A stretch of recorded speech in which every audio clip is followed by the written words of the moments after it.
ईमानदारी का फल। काफ़ी समय पहले की बात है। प्रतापगढ़ नाम का एक राज्य था। वहाँ का राजा बहुत अच्छा था, मगर राजा को एक सुख नहीं था। वह यहाँ की उसके कोई भी संतान नहीं थी और वह चाहता था कि अब वह राज्य के अंदर किसी योग्य बच्चे को गोद ले, ताकि वह उसका उत्तराधिकारी बन सके और आगे की बागडोर सुचारू रूप से चला सके। और इसी को देखते हुए राजा ने राज्य में घोषणा करवा दी कि सभी बच्चे राजमहल में एकत्रित हो जाए। ऐसा ही हुआ।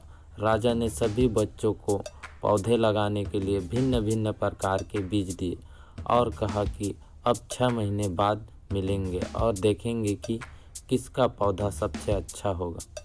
महीना बीत जाने के बाद भी एक बच्चा ऐसा था जिसके गमले में वह बीज अभी तक नहीं फूटा था, लेकिन वह रोज़ उसकी देखभाल करता था और रोज़ पौधे को पानी देता था।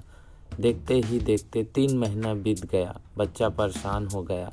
तभी उसकी माँ ने कहा कि बेटा धैर्य रखो, कुछ बीजों को फलने में ज़्यादा वक्त लगता है।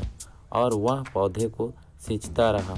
6 महीने हो गए। राजा के पास जाने का समय आ गया चुका था, लेकिन वह डरा हुआ था कि सभी बच्चों के गमलों में तो पौधे होंगे और उसका गमला खाली होगा।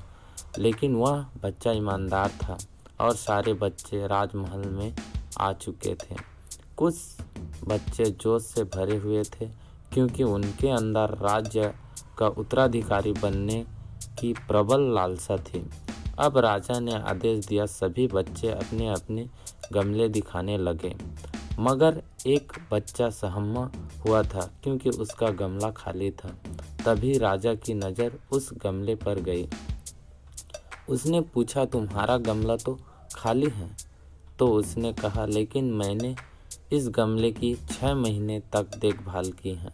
राजा उसकी ईमानदारी से खुश था कि उसका गमला खाली है, फिर भी वह हिम्मत करके यहाँ आ तो गया। सभी बच्चे के गमले देखने के बाद राजा ने उस बच्चे को सभी के सामने बुलाया। बच्चा सहम गया और राजा ने वह गमला सभी को दिखाया। सभी बच्चे जोर से हंसने लगे। राजा ने कहा, शांत हो जाइए, इतने खुश मत होइए।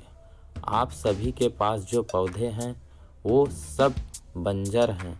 आप चाहे कितनी भी मेहनत कर ले, उनसे कुछ नहीं निकलेगा। लेकिन असली बीज यही था। राजा उसकी ईमानदारी से बेहद खुश हुआ और उस बच्चे को राज्य का उत्तराधिकारी बना दिया गया। लेकिन हमें इस कहानी से क्या सीखने को मिला? मेरे हिसाब से अपने अंदर ईमानदारी का होना बहुत ज़रूरी है।